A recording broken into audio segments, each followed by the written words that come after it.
안녕하세요, 여러분. 세계 문화로 배우는 테마 영어 제9강입니다. 오늘은 성별 문화와 영어 표현에 대해서 공부하시겠습니다. 오늘 공부하실 내용은 성역할, 성차별, 양성평등, 그리고 이와 관련된 영어 표현입니다. 네, 지금 보시는 화면은 광고인데요. 왼쪽의 그림과 오른쪽 그림을 한번 보세요. 어떤 차이가 있을까요? 성이 바뀌었습니다. 왼쪽 그 광고는 오리지널 1950년대에 있었던 광고인데요. 굉장히 성차별적인 요소가 많죠. 이것을 사진작가 엘리라는 분이 재해석한 광고입니다. 2000년대에. 그래서 반세기 동안 달라진 성별 문화, 성역할 문화를 엿볼 수 있는데요. 맨 왼쪽 첫 번째는 약간 가정에 있는 그 여자가 뭔가 가정 가사일에 전담했던 곳곳에서 뭔가 가정 일을 전담했던 모습을 볼 수 있으면은 오른쪽은 성별이 바뀌었죠. 그리고 그 밑엔 청소기 광고인데요. 남녀 성별이 바뀌었고, 그다음에 맨 오른쪽 큰 광고는 레깅스 광고인데요. 위에는 여성의 모습이고 밑에는 남성의 모습입니다. 이렇게 바꿔서 해도 지금은 그다지 어색하지 않네요. 옛날 같았으면 굉장히 난리가 났을 수 있는 광고였겠죠. 자, 비슷한 광고입니다. 위에 것은 케첩, 그죠? 워먼이 케첩을 들고 있는 게 그 당시에는 너무 당연한 거였는데 이제는 뭐 남자가 케첩 들고 있어도 전혀 어색하지 않고요. 그 다음에 오른쪽 보면은 여자가 뭔가 음식을 태웠잖아요. 그래가지고 슬퍼하는 모습인데 남편이 위로해주는. 근데 지금은 남자가 요리하는 남자 얼마든지 많고요. 그 다음에 전업주부인 남성도 있으니 이렇게 바꿔도 전혀 어색하지 않습니다. 자, 그러면 우리가 구체적으로 남성성과 여성성에 대한 그 세 개의 비교를 한번 알아볼까 하는데요. 이 나탈리 리하이라는 분이요, 사회심리학 연구자인데 남성적인 문화권, 여성적인 성향의 문화권을 비교해 보면서 어떤 성향이 강한가를 나라별로 한번 조사해 봤다고 합니다. 한국은 여성성이 중간인 국가 이렇게 나오고요. 남성성 부분에서는 특출난 어떤 결과가 없었던 것 같아요. 그래서 남성적인 문화권 그러면 정형화된 성 역할을 표출하는 사회죠.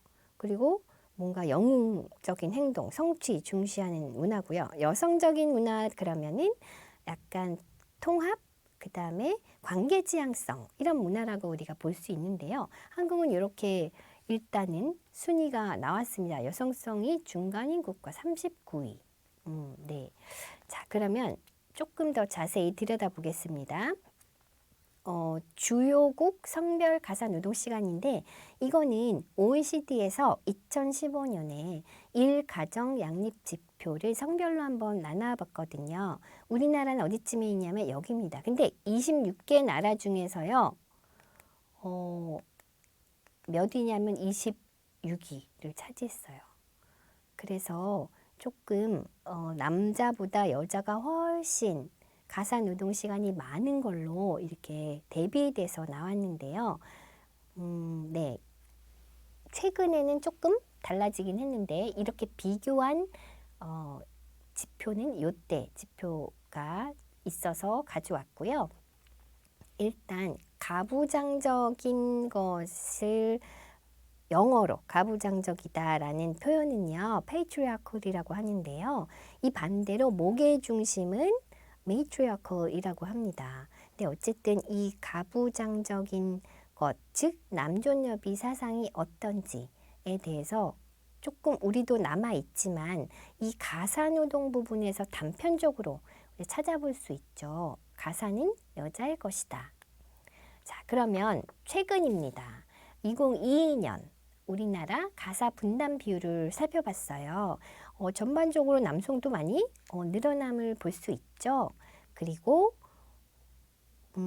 남성 응답자와 여성 응답자가 재미있는 결과를 보였는데요.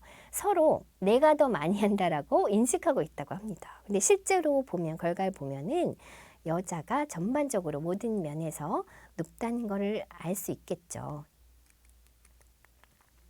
자, 그리고 우리나라 일가정 양립 지표를 보면은요, 기혼 여성이 경력 단절을 겪은 부분이 굉장히 많이 두드러진다고 합니다. 그 이유가 육아와 출산입니다.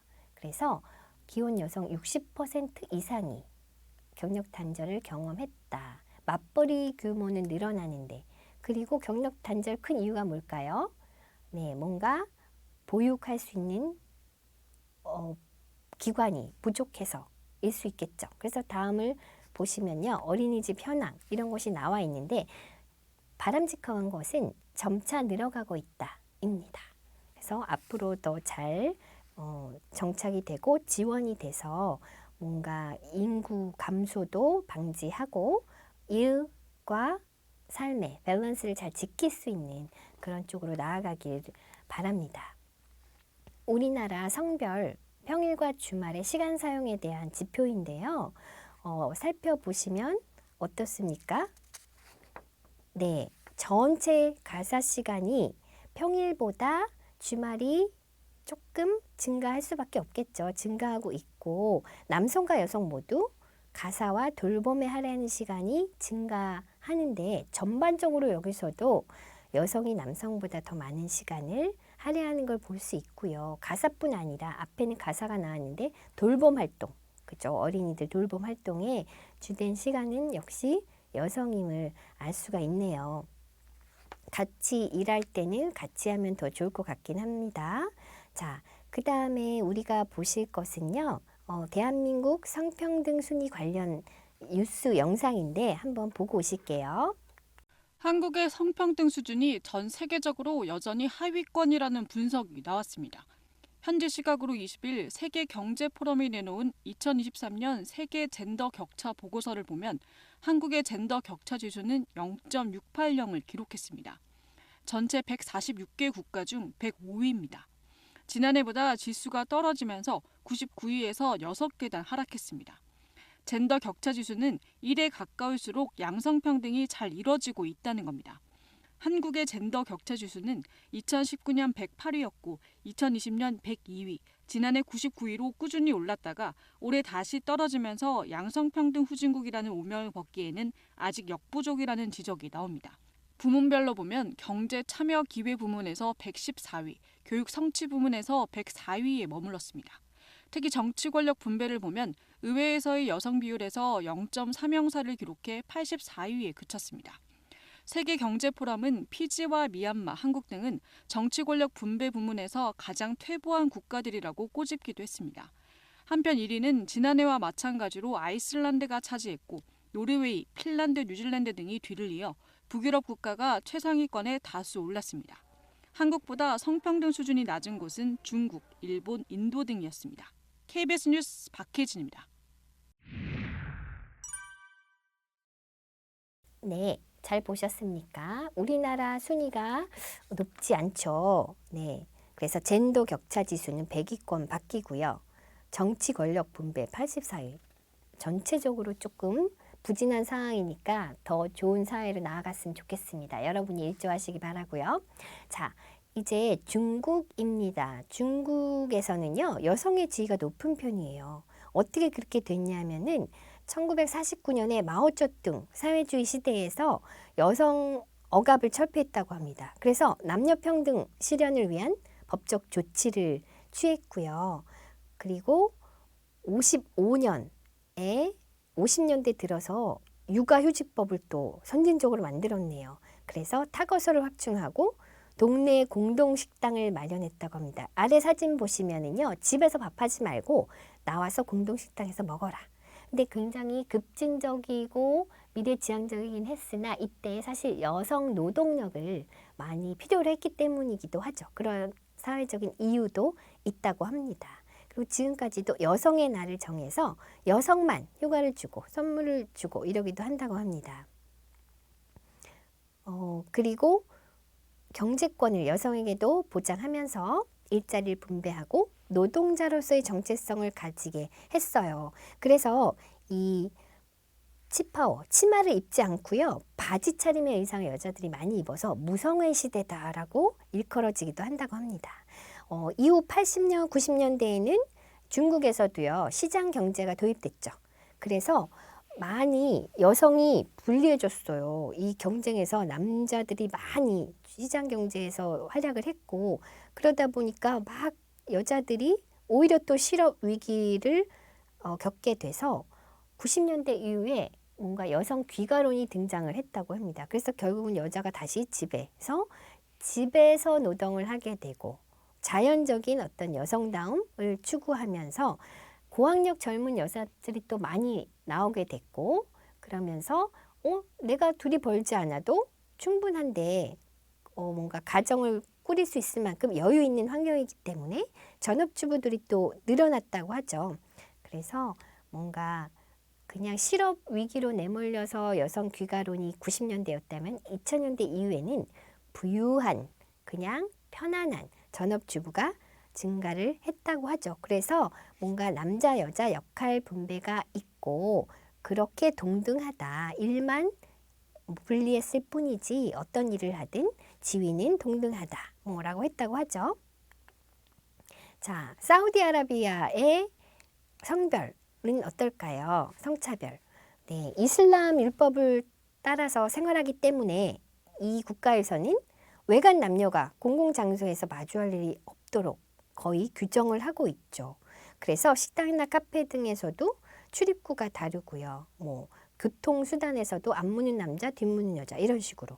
이런 법들이 사실은 2020년에 의무가 되지 않게 해제를 했다고는 하는데 그래도 이 전통이 남아 있음을 알 수 있죠. 그래서 결혼식에서도 보통 남녀 공간을 따로 마련하기도 한다고 해요.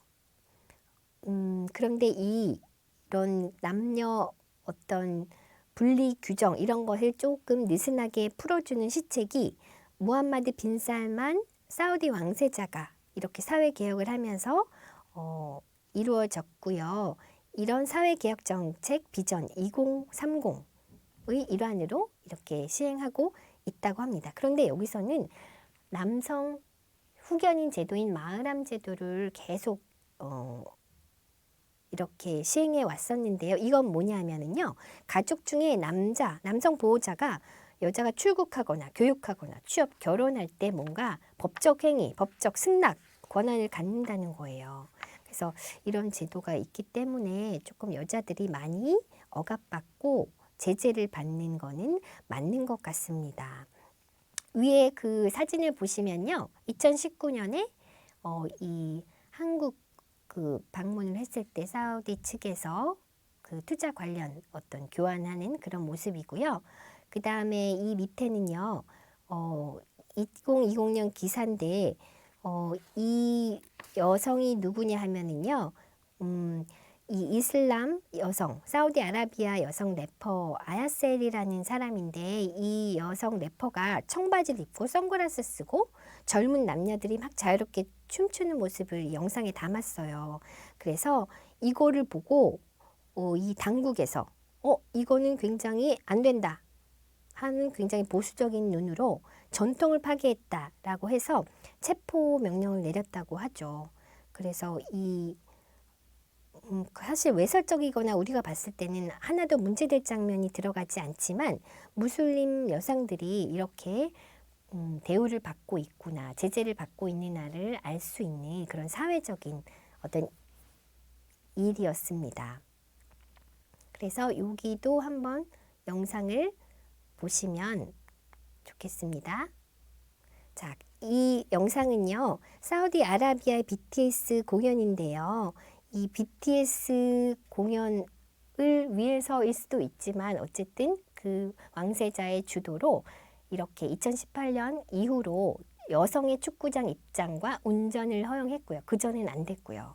그리고 마흐람 제도 일부를 또 폐지하기도 했습니다. 이 뉴스 한번 보실까요? BTS가 사우디아라비아 공연에 갔었을 때 관련 기사입니다.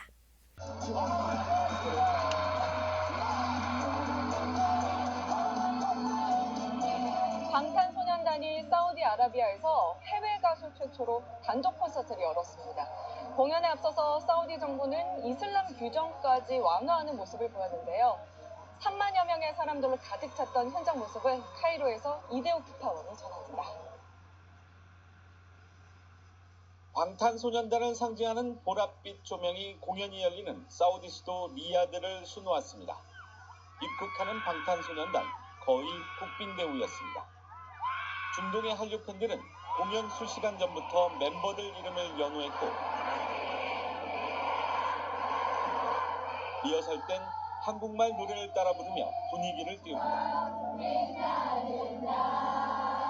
방탄소년단이 무대에 올라 아랍어 인사를 건네자 3만여 중동 한류 팬들은 열광합니다.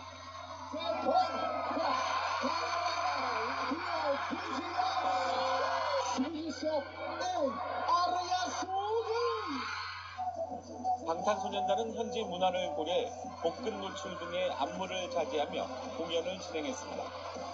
사우디 정부는 방탄소년단 공연에 앞서 엄격한 이슬람 규정을 완화했습니다. 외국인 여성에 한해 어깨와 무릎을 드러내지 않으면 온몸을 가리는 전통 복장인 아바야 착용 의무를 폐지했습니다. 혼인 관계를 증명하는 서류 없이도 외국인 남녀 커플의 호텔 투숙을 허용했습니다. 최근 사우디는 관광 비자까지 허용하며 관광 산업 육성에 애쓰고 있습니다. 네, 다음은 독일입니다. 독일에서는요, 남녀의 삶 형태가 점점 유사해지고 있다고 해요. 독일에서는 여성 비율이 남성 비율보다 높다고 합니다. 그런데 여전히 남녀 격차가 존재하는 사회라고 하네요. 그래서 육아는 여성의 일이다라는 약간 의식이 아직 독일에서는 있고요. 그리고 경력 단절 여성이 또 많다고 합니다. 그리고 여성 임원 비율이 남성 임원 비율에 비해서 낮다. 우리나라도 마찬가지긴 한데요. 독일은 다른 EU 회원국들에 비교해서 하위에 속한다고 하네요. 그런데 점차 이 여성의 학력이 높아지고요. 여성이 그러다 보니 자기 인식도 달라져서 기존 성 역할이 변화가 일어나고 있다고 해요. 그래서 부부가 서로 공동 사안을 함께 협의하고 그런 서로 격차, 삶의 격차, 차별 이런 것들에 대해서 계속 개선해 나가고 있는 상황이라고 합니다. 그래서 이것을 젠더 쉬프트라고 합니다. 즉 기존 성 역할에 대한 인식 변화를 말하는 거죠. 젠더 쉬프트. 그래서 남자들은 자신의 역할을 재정립하고 여자들도 자신의 역할을 재정립하면서 서로 공동해야 될 건 공동하고 여자가 가사에 부담이 많았다면 그것을 좀 덜고 이렇게 나아가고 있다고 합니다. 다음 영상은요. 독일 유명한 그 셀럽이라고 볼 수 있는 데니엘의 강연 영상 일부인데요. 잠깐 독일의 성인식에 대해서 알아보겠습니다. 독일인 바라보는 어떤 남녀 평등 사회, 제 생각을 오늘 좀 간단하게 좀 알려드릴 건데요. 제가 얼마 전에 오랜만에 아는 형이 많았습니다. 그 형은 최근에 결혼했고 자기 부인은 저보다 3살 어리고 형은 저보다 당연히 좀 나이 많죠. 그래서 오랜만에 만났으니까 제가 형, 재수 씨 잘 지내? 라고 물어봤더니 형은 진짜 저를 쳐다보면서 담이라 너 다시 멀었구나. 한국말 좀 더 배워야 되는데 왜 그러냐고 물어봤더니 재수 씨 아니라 형수님이라고. 아니 왜 형수님이지? 저보다 나이 어리잖아요. 그랬더니 그게 아니라 결혼한 여자는 자기 호칭은 자기 남편에 따라서 결정되는 거래요. 자기 본인의 어떤 사회적인 위치가 아니라 남편의 사회적인 어떤 위치에 이제 따라서 그 사람의 호칭이 결정되는 거죠. 그래서 속으로 2가지 생각을 했었습니다. 첫 번째 생각은 한국말 좀 많이 배워야겠구나라는 생각이었고요. 2번째 생각은 약간 여자는 자변하는 그런 행위 아닐까요? 어떻게 보면 남편의 사회적인 위치에 따라서 호칭이 결정된다는 건 약간 좀 걸렸어요, 마음에. 근데 가만히 생각해 보니까 독일에도 비슷한 현상이 있습니다. 그거는 제가 한번 간단하게 오늘 이제 알려드릴 건데요. 만약에 제가 독일에서 결혼하면 와이프, 부인의 성, 제 성을 따르게 됩니다. 모르셨죠? 알고 계셨나요? 알고 계셨던 분들 계셨나요? 굉장히 당황스럽네요. 네. 네, 이번에는 노르웨이에 대한 것인데요. 노르웨이의 양성평등, 즉 노르웨이는 여성 징병제를 시행하고 있는 나라입니다. 한번 영상 보시겠습니다. 지난 5월 유엔은 키프로스 유엔 평화 유지군 사령관에 노르웨이 출신의 크리스틴 룬도 소장을 임명했습니다. 유엔 평화유지군 사령관 자리에 여성이 임명된 것은 이번이 처음으로 유엔에서는 파격 인사였지만 1976년부터 여성의 자원 입대를 허용하면서 현재 국방장관도 여성인 노르웨이에서는 그리 놀랄 일도 아니었는데요. 노르웨이가 2016년부터 룬도 소장과 같은 유능한 여성 인재를 모집하기 위해 여성의 군복무를 의무화하기로 했습니다. 노르웨이는 현재 남성은 의무 입대, 여성은 일부 영역에서만 자원 입대를 실시하고 있고 현역병의 10% 정도가 여성이라는데요. 19세에서 44세 사이의 여성을 의무 군복무 대상으로 정하고 2020년까지 병력의 20%를 여성으로 채운다는 목표입니다. 전 세계에서 여성을 징병하는 국가는 이스라엘과 쿠바, 그리고 코트디부아르, 차드, 수단 등 10여 개국으로 노르웨이가 유럽에서는 최초로 여성 징병제 국가에 합류하게 됐는데요. 유럽 대부분의 국가들이 징병제를 포기하는 상황이어서 노르웨이의 이런 행보가 파격적으로 비춰지고 있습니다. 사실 노르웨이는 모든 남성을 징집하는 것이 아니라 매년 6만여 명의 징집 대상자 중 8,000명에서 만여 명만을 뽑아 군복무를 시키고 있습니다. 더욱이 군대의 대부분이 첨단화되면서 여성들까지 징집할 정도로 많은 병력이 필요하지는 않은데요. 그럼에도 불구하고 이처럼 이색 정책을 실시하는 이유, 바로 노르웨이의 여성주의에 있습니다. 노르웨이는 2003년 공공기관 임원의 40%를 여성으로 정하는 여성 임원 할당제를 세계 최초로 도입했습니다. 여성의 경제활동 참가율은 75.8%로 OECD 국가 평균인 61.8%를 훨씬 웃돌 정도인데요. 남녀차별 해소를 위한 다양한 노력을 펼치는 노르웨이는 양성평등이 가장 잘 정착된 나라로 평가받고 있습니다. 이번에는 스웨덴의 양성평등에 대해서 알아보겠습니다. 양성평등 하면은 우리가 먼저 그 성이라는 영어 단어가 있잖아요. 근데 섹스와 젠더라고 알고 있는데 이 섹스는 생물학적 성, 즉 두 가지 성만 나타내는 용어고요. 젠더 그러면은 사회학적 성입니다. 그래서 여러 가지를 인정하는 거예요. 남성, 여성, 양성, 중성, 간성, 무성 이런 것들. 그래서 조금 깊이 들어가면 어려울 수 있는데 어쨌든 젠더라는 말이 더 모든 것을 아우르는 포괄적인 단어다라는 거는 여러분이 기억해 주시면 좋겠습니다. 이 여성 친화적인 제도와 이 사고방식을 가지고 있는 나라가 바로 스웨덴인데요. 스웨덴은 그래서 아빠들의 달, Daddy's Month라는 게 있다고 해요. 그게 뭐냐 하면은요, 남성들에게도 육아휴직을 꼭 하라고 적극 권장하고 있거든요. 그래서 육아휴직을 하고 그 이후에 또 60일을 반드시 의무적으로 휴가를 쓰게 해요. 육아하라고. 그렇기 때문에 그 60일 동안이 Daddy's Month라고 합니다. 그래서 부부가 같이 하면은 더 또 쉴 수 있고, 그래서 육아로 인한 휴직이 너무 자유롭고 또 법적으로 하게끔 되어 있다고 해요. 그러다 보니까 젊은 아빠들끼리 모임을 갖는 게 또 유행이고요.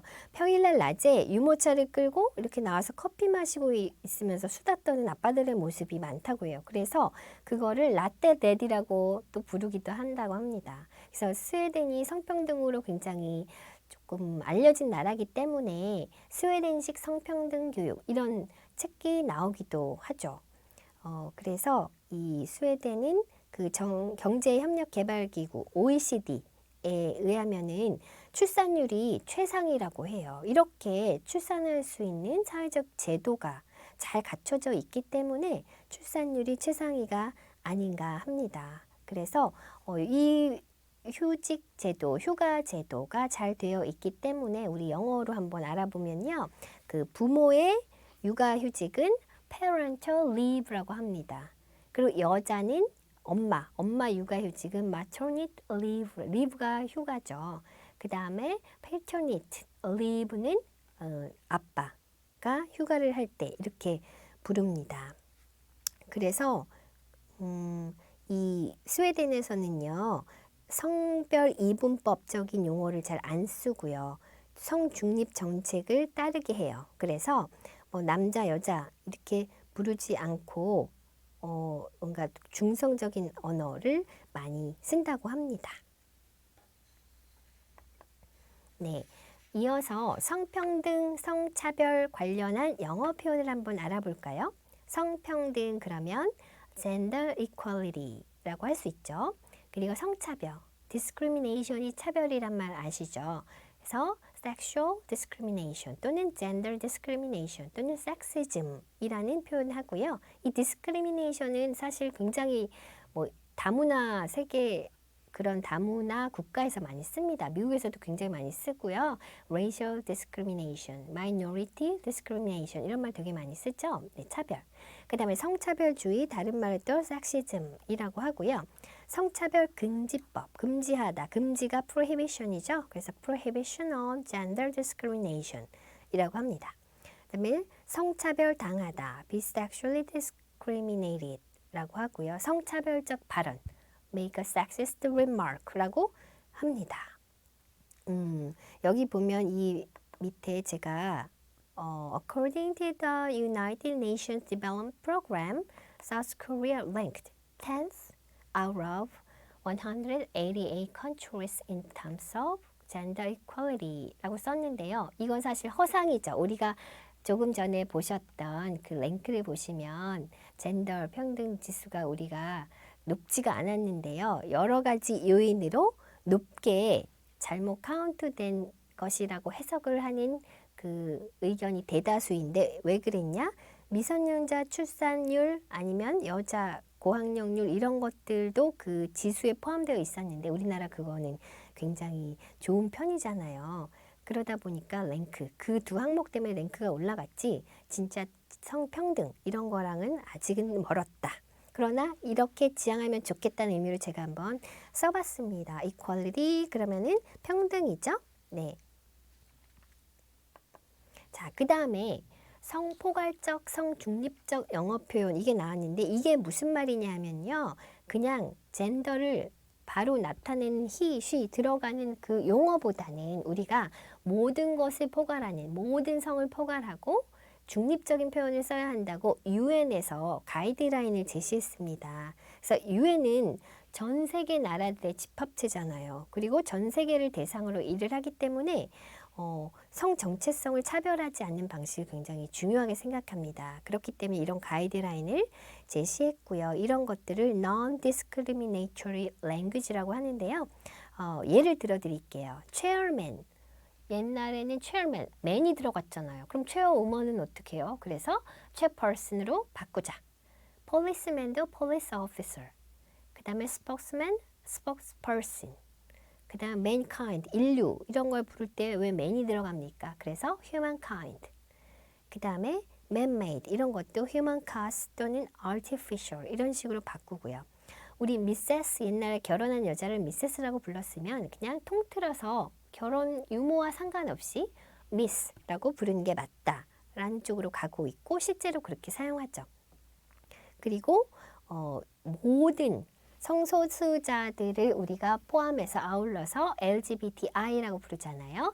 그 안에 이렇게 5가지 다양한 성적인 어떤 그 정체성을 가진 사람들이 들어가 있습니다. 레즈비안, 게이, 바이섹슈얼, 트랜스젠더, 그 다음에 인터섹스. 여기 단어가 잘렸습니다. 붙여서 쓰셔야 돼요. intersex. 그래서 이걸 합쳐서 성소수자를 부르는 말이구나. 여러분 많이 알고 계실 텐데요. 자, 그리고 오른쪽 표는 UN에서 가이드라인 준 것 중에 일부입니다. 그래서 less inclusive는 지양하라, 쓰지 말아라 하는 거고요. more inclusive, 포괄적인 이런 표현으로 바꿔라라고 예를 제시하고 있습니다. 그래서 첫 번째 문장 보시면 guests are cordially invited to attend with their wives. wives라고 하지 말고 그냥 partner. 그죠? 게스트가 남자라는 거를 딱 규정해서 와이프를 같이 왔다라고 표현하는 건 옳지 않잖아요. 그래서 어떤 남녀 게스트가 될 수 있고 파트너를 같이 대동해서 왔다라는 표현이죠. 그래서 문장에서 보면은 그 밑에도요. he, 대신 그냥 아울러서 쓰고 두루뭉실 쓰고 포괄적으로 쓰고 그 다음에 밑에는요. boy만 하지 말고 girl만 하지 말고 boys and girls 다 쓰고 man만 하지 말고 men and women 둘 다 써라. 그죠? 꼭 뭔가 나타낼 때는 both gender를 다 사용해라 라고 가이드라인을 주고 있습니다. 네, 이런 거를 봐서도 계속 세상이 이렇게 gender inclusive, gender neutral한 사회로 나가고 있음을 전 지구적으로 개선되고 있음을 우리가 알 수 있습니다. 여러분도 이런 영어 잘 가려서 쓰시기 바랄게요. 네, 오늘은 성별 문화에 대해서 알아봤습니다. 그래서 오늘의 과제는요. 세계 여러 나라의 성평등 문화에 대해서 한번 조사해 보시는 거. 그리고 성평등 향상을 하기 위한 여러분 나름대로 방안, 방법 이런 게 작건 크건 상관없습니다. 우리부터 실천해야 될 것 또는 뭐 제도적으로 나가야 될 것, 전 세계적으로 이루어야 할 캠페인 모두 좋습니다. 여러분이 나름대로 생각하셔서 과제 올려주시면 감사하겠습니다. 네, 오늘 학습 내용 정리하면 성역할, 그리고 성차별, 성평등, 이와 관련된 영어 표현에 대해서 공부해 보셨습니다. 네, 다음 이 시간에는 숫자, 나이와 관련된 문화, 그리고 영어 표현에 대해서 공부하시겠습니다. 여러분 수고 많으셨습니다.